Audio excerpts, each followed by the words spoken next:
Hello guys, welcome all of you. Learn with Minendra में आप सभी का स्वागत है।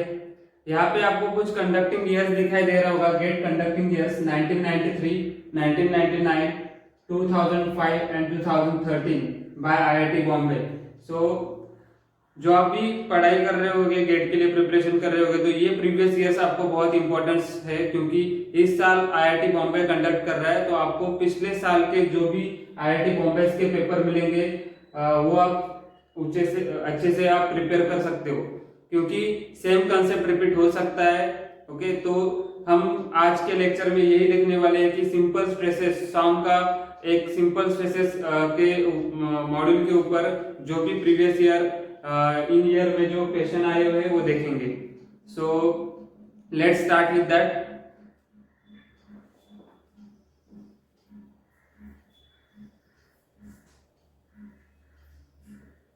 तो सबसे पहले मैं आपके स्क्रीन के ऊपर एक क्वेश्चन दिखाई दे रहा होगा आपको। ओके, वो क्वेश्चन आप सॉल्व कर सकते हो। ओके, तो आपके स्क्रीन के ऊपर ये क्वेश्चन दिखाई दे रहा होगा, वो क्वेश्चन आप सॉल्व कर सकते हो। मैं क्वेश्चन पढ़ रहा हूँ अभी। Determine the temperature rise necessary to induce a buckling in 1 metre long circular rod of a diameter 40 mm। So 1 metre long दिया है सर्कुलर रॉड, उसका डायमीटर दिया है 40 mm है। उसके बाद क्या दिया है देखो, assume the rod to be pin at its ends। तो रॉड क्या है, पिन किया हुआ है, both ends are pin। okay, that is the one important information। the coefficient of thermal expansion as, okay, coefficient of thermal expansion that is nothing but alpha। so given data, coefficient of thermal expansion alpha given है 20 into 10 to the power minus 6 per degree Celsius। assume uniform heating of the bar। okay, assume uniform heating of the bar। तो हमें क्या निकालना है, temperature rise कितना हो रहा है। ओके, तो कैसे निकालेंगे। गेट 1993 में ये क्वेश्चन पूछा जा चुका है, यहाँ पे मैं लिखता हूँ GATE 1993। So similar concept repeat हो सकता है, अगर गेट में नहीं तो ईएससी में रिपीट हो सकता है, इसरो बार किधर भी ये रिपीट हो सकता है। अच्छा कंसेप्ट है, इसलिए मैं लेके आया हूँ आपके लिए। तो आप सॉल्व कर सकते हो। यहाँ पे आपको टाइम दिया हूं, 1 मिनट है आपके पास, आप सॉल्व कर सकते हो।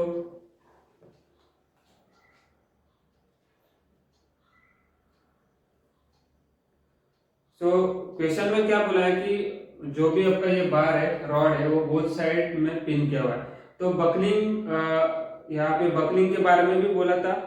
तो बकलिंग के लिए हम क्या यूज करते हैं, देखो क्वेश्चन में क्या बोला है, determine the temperature range necessary to induce a buckling. So buckling के लिए हम क्या यूज कर सकते हैं, buckling Euler's buckling formula. Okay, both ends pin दिया हुआ है, तो वहां से स्टार्ट करेंगे, यहाँ से। सो यूलर्स बकलिंग फॉर्मूला क्या रहता है हमारा, अगर P हमारा लोड है, P is equal to pi square E I by L E square. L is the effective length of, okay, that is nothing but your effective length. So अगर मैं इसको मॉडिफाई करना चाहूँ, एल को हम क्या लिख सकते हैं, L, okay, is equal to कितना दिया है, 1 मीटर दिया हुआ है, बोथ एंड्स पिन है, तब हम क्या लेते हैं, बोथ एंड्स पिन बोला है, तो उसके लिए हम बोथ एंड्स आर पिन।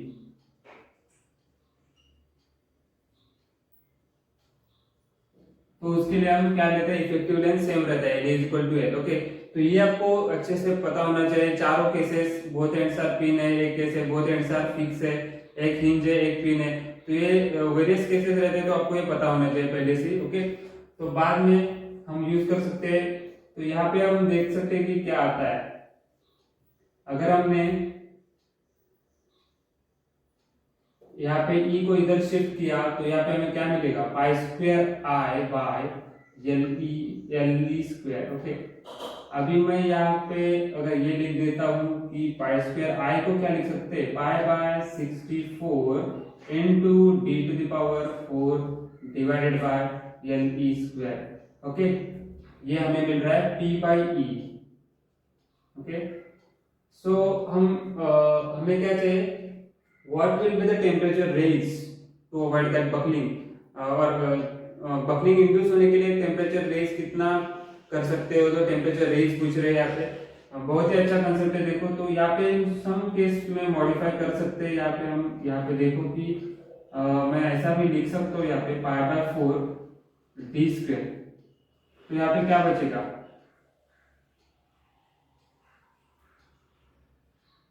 यहाँ पे मेरा बचेगा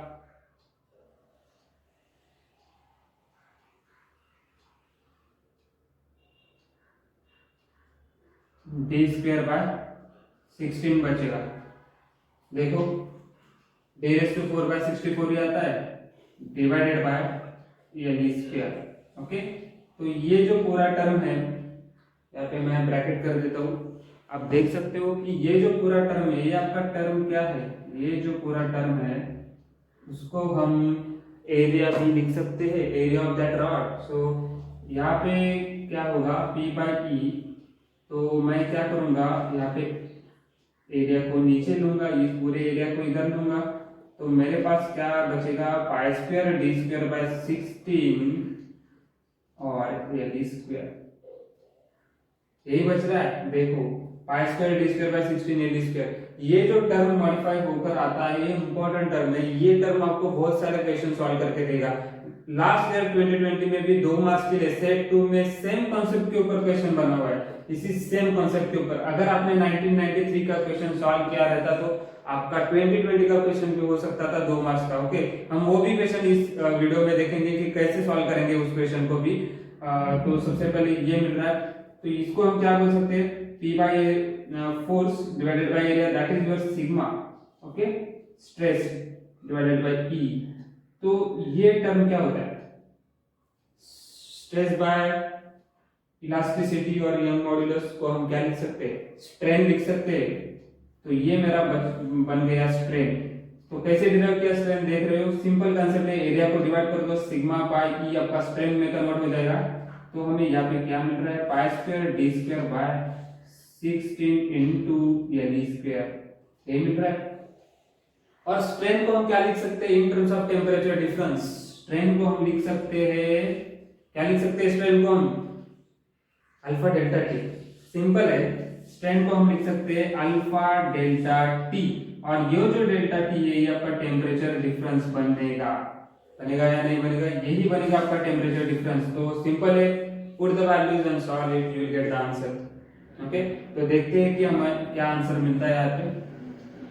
लेट्स सी अल्फा और डेल्टा टी, वेट। तो हम क्या करेंगे, हमें डेल्टा टी चाहिए, यस डेफिनेटली। तो हम पाई square D square by 16 into L square into alpha को इधर लेके जाएंगे हम, यहाँ पे डालो अल्फा, यहाँ पे आपका आ जाएगा। तो डेल्टा टी का वैल्यू पुट करो, निकालो। ओके, डी का वैल्यू कितना दिया हुआ है, डायमीटर 40 mm दिया है। ओके, और क्या क्या दिया है आपको, एल का वैल्यू 1 मीटर दिया है। सिंपल है, 40 mm पुट करो यहाँ पे diameter, divided by 16 L square, L is equal to 1 metre, mm में ले लो इसे, 1000 mm बन जाएगा। ये सिंपल कंसेप्ट है, इसका स्क्वायर बनेगा। अल्फा का वैल्यू क्या दिया है, अल्फा का वैल्यू दिया हुआ है 20 into 10 to the power of -6 पर डिग्री सेल्सियस। तो यहाँ से आपको delta T, okay delta T मिलेगा। और पूछा क्या है आपको, उन्होंने पूछा यही है, देखो I think delta T, determine the temperature range. तो डेल्टा टी पूछा है, निकालो, कैलकुलेट करो, आपको आंसर मिल जाएगा। आपको आंसर मिलेगा delta T is equal to near about 49.34 degree Celsius. Okay, this is your final answer. आप करके देख सकते हो, that is your final answer 49.34 degree Celsius. Same concept का और एक प्रॉब्लम है 2020 में गेट में पूछा है, वो भी हम देखेंगे। सो सर ये समझ में आया आपको कि कैसे प्रोसीड किया हमने, यूलर्स बकलिंग फॉर्मूला वो हमने यूज किया है, और उन्होंने कंप्लीटली बोला है कि टेम्परेचर रेंज हो रहा है वो यूनिफॉर्मली हो रहा है। तो और वो एक बात बताया कि बोथ एंड्स आपके पिन किया हुआ है, तो ओके, फिगर में दिया है both ends are pin, that is nothing but हम क्या यूज कर सकते हैं कि जो इफेक्टिव लेंथ एल है वो एल के बराबर ही रहेगी, तो उसमें कुछ चेंजेस नहीं रहेगा। तो उसके बाद ये फॉर्मूला यूलर्स बकलिंग फॉर्मूला अच्छे से याद करो, P is equal to pi square EI by L square, I is mass moment of inertia। Okay, तो मॉडिफाई किया हमने, मास मोमेंट ऑफ इनर्शिया रखा, उसके बाद हमने यहाँ पे एरिया के टर्म में लिखा और एरिया को डिवाइड कर दिया। तो ये जो टर्म बनता है ये आपका इंपॉर्टेंट टर्म बनता है, स्ट्रेन बनता है। और स्ट्रेन आपका क्या रहता है, अल्फा डेल्टा टी रहता है, सभी को पता है। ये जो अल्फा डेल्टा टी है थर्मल स्ट्रेसेस की वजह से जो क्रिएट होता है स्ट्रेन, वो यही होता है। और बाद में हमने डेल्टा टी इजी वे में फाइंड किया, just put the value in diameter 40 mm दिया था, mm में पुट करो, और इफेक्टिव लेंथ भी 1 मीटर था, 1000 कर दिया, तो आंसर आया ये। ओके, सो नेक्स्ट क्वेश्चन हम देखेंगे।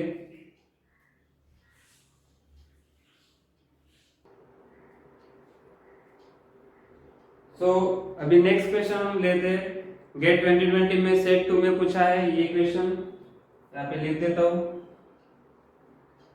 गेट 2020। ओके, गेट 2020 में सेट 2 में पूछा था। तो आपके स्क्रीन के ऊपर क्वेश्चन दिखाई दे रहा होगा आपको, और अभी हम ये क्वेश्चन सॉल्व करेंगे। ये फिगर है उसका। ओके, सेम कॉन्सेप्ट है जो पिछला प्रॉब्लम हमने सॉल्व किया अभी 1993 का और 2020 का, आप देख सकते हो सेम है। ओके, तो क्वेश्चन मैं पढ़ रहा हूँ, आप भी पढ़ सकते हो और सॉल्व कर सकते हो। Okay, uniaxial compression test data for a solid metal bar of length 1 metre is shown in the figure. Okay, तो लेंथ कितना दिया हुआ इस बार का, length of the bar, so length is equal to 1 metre दिया हुआ है। Okay, the bar material has a linear elastic response from O to P, bar material has linear elastic response from O to P, यहाँ पे linear relationship दिखाई दे रहा है, stress versus strain follows in the linear relationship। okay, for O to P followed by a non-linear response, followed by a non-linear response। okay, वहाँ पे भी non-linear response दिया हुआ है। the point P represent the yield point of the material, तो ये जो point P दिया हुआ है, it is representing yield point of the material. Okay, the rod is pin at the both ends. Okay, some important information, the rod is, आप देख सकते हो सेम कंसेप्ट है, अगर आपने ये देखा है पिछला वाला तो ये सॉल्व कर सकते हो। The rod is pin at both ends. तो हमें पता है कि यहाँ पे L is equal to L रहेगा, is equal to 1 metre 1000 mm। इसमें कुछ डाउट नहीं होना चाहिए आपको।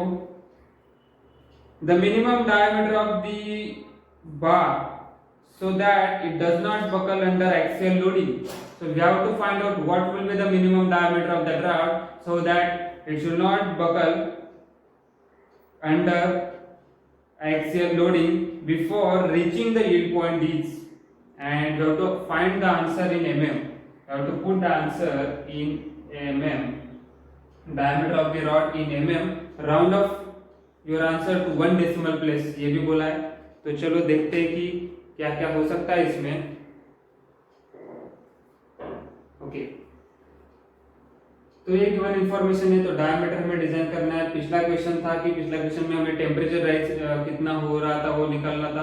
तो यहाँ से हम कैसे प्रोसीड करेंगे, सिंपल कंसेप्ट है कि प्रोसीड करने के लिए आप जो गिवन डेटा दिया है उसके ऊपर देख सकते हो रॉड पिन है, तो यूनिफॉर्म बकलिंग के लिए यूलर्स बकलिंग फॉर्मूला हम लगा सकते हैं, P is equal to pi square EI by L square. यह फॉर्मूला हम लगा सकते हैं फॉर यूलर्स बकलिंग।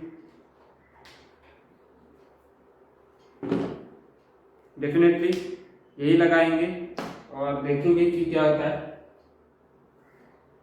तो जैसे कि पिछली बार हमने सॉल्व किया था, पाई स्क्वायर E, I को कैसे लिखा था, pi by 64 into d to the power 4, यहाँ पे P आएगा, यहाँ पे हम मॉडिफाई कर सकते हैं।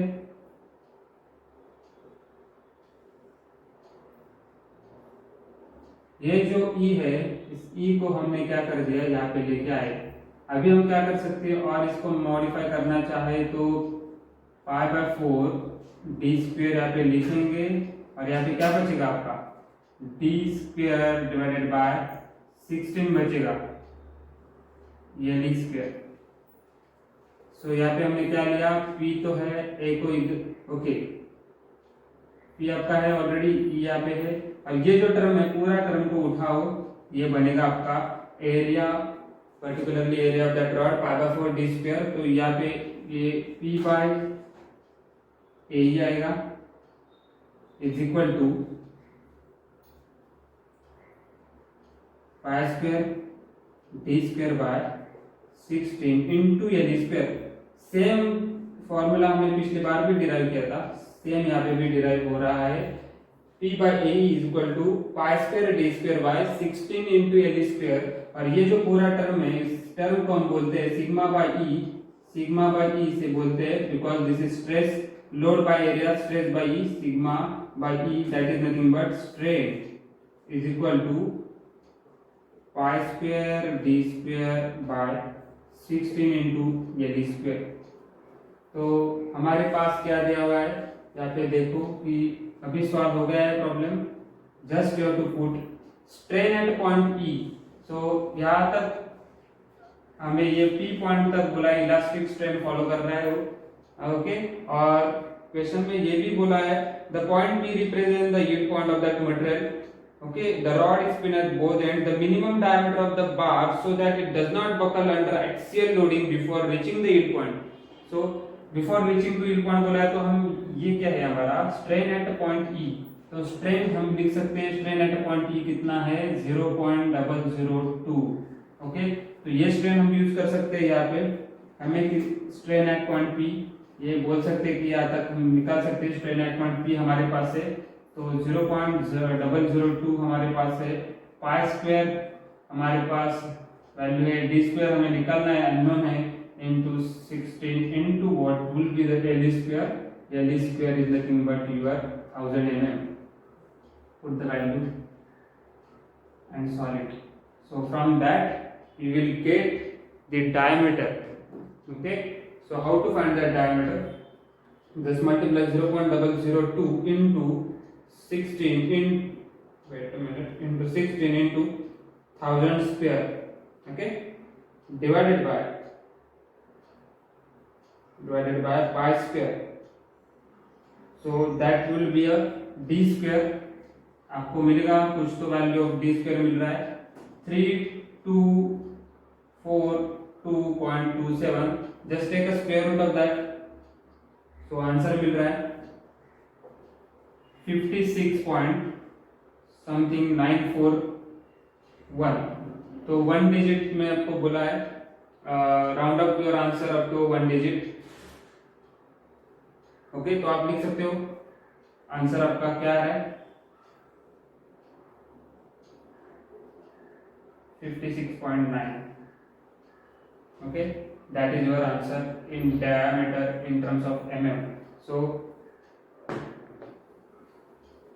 दो क्वेश्चन आज लिए हमने, दो ही क्वेश्चन आईआईटी, अच्छा एक आईआईटी मुंबई ने पूछा था 1993 में, और यहाँ पे जो पिछले साल का आईआईटी कंडक्ट किया था उन्होंने गेट 2020 में पूछा था। तो सेम फंडामेंटल से सेम बेसिक से अगर हमने वो अडॉप्ट कर लिया तो आप कोई भी प्रॉब्लम अच्छे से सॉल्व कर सकते हो। So thank you for watching my channel, if you are not subscribe my channel please do subscribe.